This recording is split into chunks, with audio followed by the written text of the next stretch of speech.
दोस्तों यूएन में कुछ बड़ा अटपटा हुआ। यदि आप Japanese prime minister Kishida Fumio की बात करें, जो अभी थोड़ी देर पहले रिजाइन किए हैं, उन्होंने 79 session of UN general assembly में भारत की काइंड ऑफ निंदा की है। निंदा भी इस प्रकार से कि कह दिया है कि भारत अपने देश में लोगों की ह्यूमन डिग्निटी की रक्षा करे। अब दोस्तों भारत जापान के रिश्ते ऐसे नहीं है। भारत जापान के रिश्ते में जो भी नेगेटिव्स होता है हम क्लोज डोर में कहते हैं, पब्लिकली नहीं कहते, लेकिन इन्होंने ऐसा कहा है। अब दोस्तों बहुत सोचा गया आखिरकार इस दुख दर्द पीड़ा के पीछे कारण क्या है, तो एक न्यूज देखने मिल रही है। न्यूज कुछ इस प्रकार है, एक ताइवानीज कंपनी है पीएसएमसी, वो दोस्तों एक पार्टनर के तलाश में थी जिसके साथ वो अपना टेक्निकल नोहा उस कंपनी को दे सके और वो नई चिप फैक्ट्री लगा सके। दोस्तों उसी प्रकार से अगर आप देखें तो ये दो देशों में काम कर रही थी, एक जापान एक भारत। अब भारत में दोस्तों टाटा इलेक्ट्रॉनिक्स के साथ मिलके पीएसएमसी के साथ एक डील हुआ था जिसके अंतर्गत ये सेमीकंडक्टर फैब्रिकेशन प्लांट लगाने वाले हैं। दोस्तों फैब्रिकेशन प्लांट देखें तो सेमीकंडक्टर में सबसे टेक्निकली चैलेंजिंग काम है। तो पीएसएमसी का एक डील टाटा इलेक्ट्रॉनिक्स के साथ अभी फाइनल हुआ है। हालांकि न्यूज तो एक साल पहले से चल रही है ऐसा डील होना है, लेकिन फाइनलाइज नहीं हुआ था। ये डील अभी इंडिया में फाइनल हुआ और वहीं जापान से न्यूज आया कि पीएसएमसी जापानीज कंपनी के साथ ऐसा डील नहीं करेगी। जापानीज कंपनी के साथ उन्होंने साफ साफ कह दिया कि जापान में इस वक्त ऐसा वातावरण नहीं है कि हम आगे बढ़ के काम करेंगे। तो एक बात समझ आ रहा है दोस्तों, काफी बड़ा चूना जापान को लगा है। उसकी सेमीकंडक्टर बिजनेस जो फ्यूचर में वहां जाना चाह रही थी, वो रास्ते भारत ने बंद करवा के अपनी ओर उन कंपनीज को आकर्षित कर लिया है और इसके बाद जापान से आप दुख दर्द पीड़ा देख पा रहे हैं। तो क्या है ये पूरा न्यूज, आइए जरा आपको अब मैं डिटेल में समझाता हूं, पर उससे पहले आगे बढ़े, बहुत जरूरी अनाउंसमेंट है दोस्तों। 6 तारीख याद रख लीजिए, सुबह 11 बजे शाम को 5 बजे आपके लिए हम टेस्ट रखे हैं। 2 टेस्ट आप सुबह 11 बजे शाम को 5 बजे दीजिए और उसके बाद 90% तक आपको स्कॉलरशिप मिलेगा। एक्साइटिंग रिवॉर्ड्स हैं, अच्छा परफॉर्म करेंगे तो दोस्तों अकेडमी स्कॉलरशिप है, इसके सिवा लैपटॉप मिल रहा है, मोबाइल फोन है, गिफ्ट वाउचर्स हैं। तो बस अच्छा परफॉर्म कीजिए, नीचे लिंक है, एनरोल करें, यूज द कोड KC10। ये यूसीएससी जो हम लेकर के आए हैं इसको मिस ना करें, बहुत कुछ आपको मिलने वाला है। तो सबसे पहले क्या हुआ दोस्तों, आइए आपको बताता हूं। तो जापानीज प्राइम मिनिस्टर जो एक्स प्राइम मिनिस्टर हो चुके हैं किशिदा फूमियो, उन्होंने क्या कहा, तो इनका यहाँ पे अगर आप जाएंगे जापानीज गवर्नमेंट का ही ये प्राइम मिनिस्टर ऑफिस है, उसमें आपको एक पूरा का पूरा इनका स्पीच का टेक्स्ट मिल जाएगा जो मैं आपको एज इट इज पढ़ के सुनाता हूं। जो इंडिया का नाम बस एक बार पूरे भाषण में लिया है और वो भी सुनिए किस कंटेक्स्ट में लिया है। जापान सपोर्ट कर रहा है कि जो डोमेस्टिक गवर्नेंस है डेवलपिंग कंट्रीज में वो मजबूत हो। किस लिए हो, ताकि ये देश ह्यूमन डिग्निटी को प्रोटेक्ट कर सके। और इसके लिए हम अलग अलग देशों से बात कर रहे हैं जिनमें से कुछ आसियान के हैं, तो इंडिया है, पैसिफिक कंट्रीज हैं, साथ साथ लैटिन अमेरिकन कंट्रीज जैसे कि ब्राजील भी है। यानी कि ये भारत सरकार को ज्ञान दे रहे हैं कि कैसे आप ह्यूमन डिग्निटी की रक्षा करें। अब दोस्तों इस पर काफी ज्यादा अगर आप देखें तो प्रीवियस फॉरेन सेक्रेटरी रह चुके हैं कवल सिब्बल जी, उन्होंने आपत्ति भी जताई। अब इनसे ज्यादा कहीं ना कहीं जो डिप्लोमेटिक नाइसिसिटीज हैं इनसे ज्यादा तो कोई जानता नहीं है, और ना ही डिप्लोमेटिक भाषा में ये क्या कहना चाह रहे हैं इनसे बेहतर कोई समझ सकता है। तो इन्होंने इसको सरल करते हुए कहा कि ये जो कहें ये बड़ा ही ऑब्जेक्शनेबल है। इस प्रकार का जो स्टेटमेंट है यदि ये यूएन पोडियम से आ रहा है तो ये इंडिया को नीचा दिखाने जैसा हो गया। ये इंडिया जापान टाइज के खिलाफ जाता है। हमारे यहां आप जब भी इंडिया जापान रिश्तों की बात करें तो इसमें जितने भी क्रिटिसिज्म होते हैं हम क्लोज डोर में करते हैं। तो उसी की बात यहाँ पे कवल सिब्बल जी भी कह रहे हैं। ये कह रहे हैं कि इंडियन डेमोक्रेसी को यहाँ पे डिसरिस्पेक्ट करना हो गया।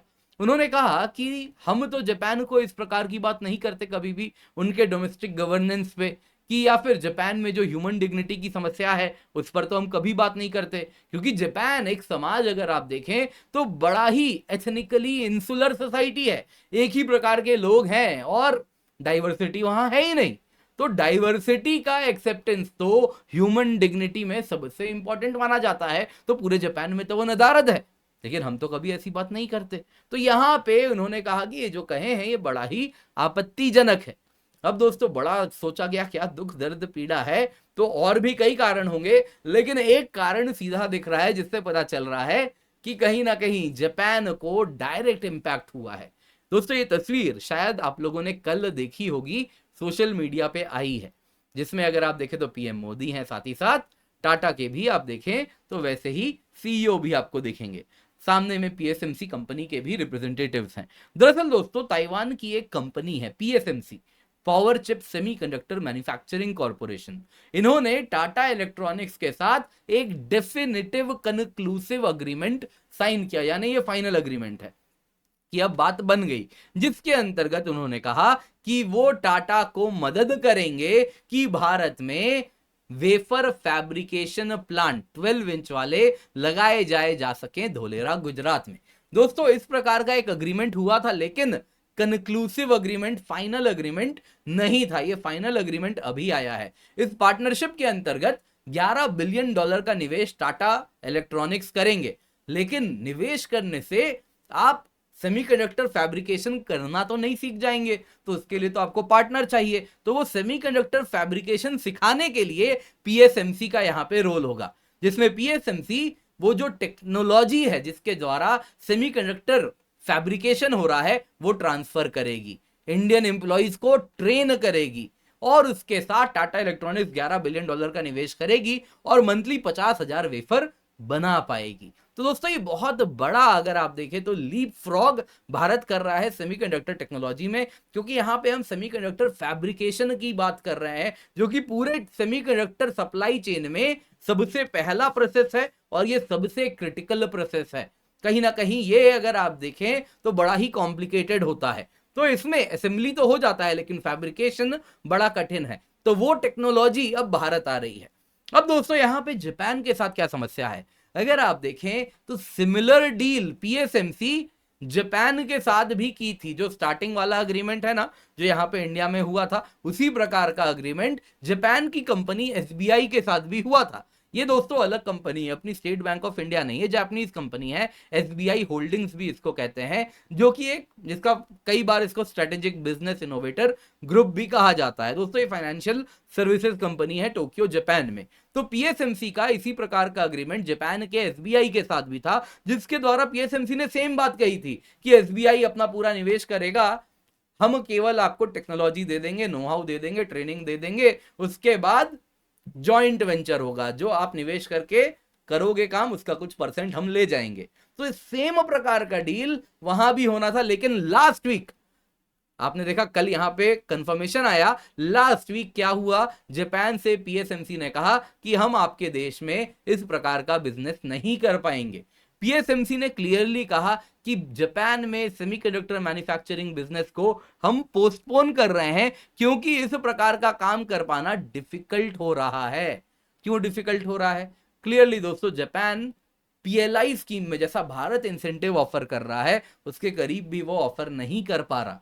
दोस्तों भारत में यदि कोई इस प्रकार का सेमीकंडक्टर फैब्रिकेशन प्लांट लगाता है तो 50% ऑफ द प्रोजेक्ट कॉस्ट सरकार बियर कर रही है।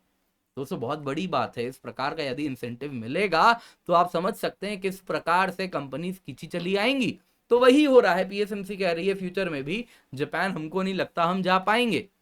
अब जो भी है दोस्तों, इससे इन शॉर्ट हुआ यूं है कि जापान का बड़ा नुकसान हो गया है, भारत का फायदा हुआ है। तो जापान ने कहीं ना कहीं खिसियानी बिल्ली खंबा नोचे वैसा काम यूएन में किया है। खैर जो भी है दोस्तों, जापान के प्राइम मिनिस्टर तो अब बदल चुके हैं, फूमियो किशिदा उन्होंने इस्तीफा दे दिया है अपने कैबिनेट के साथ, और इसके साथ जापानीज पार्लियामेंट ने शिगेरू इशिबा को नया प्रधानमंत्री चुन भी लिया है।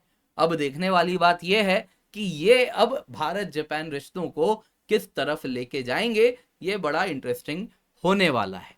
उम्मीद करता हूं दोस्तों आपको ये वीडियो, आपको एनालिसिस पसंद आई होगी। लाइक जरूर कीजिएगा। इसके सिवा मत भूलिए 6 अक्टूबर का तारीख है, याद रख लीजिए, मार्क कर लीजिए। आपको हमारे अनअकैडमी सिविल सर्विसेज चैंपियनशिप में आना है, जिसमें अगर आप आए और अच्छा परफॉर्म किए तो कई रिवॉर्ड्स हैं, 90% तक की स्कॉलरशिप भी है। इसके सिवा अगर आप देखें तो आपको लैपटॉप मिल सकता है, मोबाइल फोन मिल सकता है, गिफ्ट वाउचर्स मिल सकता है अगर आप अच्छा परफॉर्म करेंगे। पर एक चीज तो सबको मिलेगा, वो क्या है? नॉलेज। क्योंकि यहाँ पे जो क्वेश्चन है वो हमारे टॉप एजुकेटर्स बना रहे हैं, तो बड़ा ही बढ़िया सवाल है, बड़े ही अच्छे तरीके से बनाया गया है, एग्जाम रेलिवेंट है, तो वो तो आपको मिलेगा ही मिलेगा। तो मेक श्योर आप जुड़ रहे हैं, यूज द कोड KC10, नीचे आपको लिंक मिल जाएगा। बाकी दोस्तों हमारी सब्सक्रिप्शन 29,999 रुपए की है, जिसमें आपको हम complete GS, complete CSAT, complete test series दे रहे हैं, सारे बैचेस का एक्सेस मिल रहा है। इतना ही नहीं दोस्तों, आप देखें तो 1-on-1 मेंटरशिप भी है, डेडिकेटेड डाउट सॉल्विंग सेशन है, mains test series with evaluation मिल रहा है। तो मेक श्योर आप इसमें जुड़ रहे हैं, लिमिटेड पीरियड ऑफर है, यूज द कोड KC10। इसके सिवा दोस्तों मेरा करंट अफेयर्स का कोर्स है, जिसमें हफ्ते भर का करंट अफेयर्स हम बस 2 दिन में कवर करते हैं। फिर क्या प्रीलिम्स क्या मेंस, आपको हर तरीके से तैयार किया जाएगा, आप निश्चिंत होकर जुड़ सकते हैं। और इसके साथ आपको कहीं ना कहीं हम पूर्ण रूप से एग्जाम तैयार करवा देंगे, एग्जाम रेडी बना देंगे। दोस्तों हमारे कई बैचेस हैं जो जस्ट अभी स्टार्ट हुए हैं, तो आप अभी एनरोल करते हैं तो टाइमली इसका हिस्सा बन जाएंगे, तो फायदा उठा लेंगे। 28 सितंबर से दोस्तों लिबर्टी बैच स्टार्ट हुआ है, 25 सितंबर से पाथवे, 30 सितंबर से आरंभ। दोस्तों यहाँ पे याद रखिएगा 2025 का ये आखिरी बैच था, तो जस्ट अभी स्टार्ट हुआ है, तो आप जरूर जुड़ जाएं ताकि आप टाइमली अपना सिलेबस कवर करवा लें और इसका फायदा उठा लें। Use the code KC10 for maximum discount.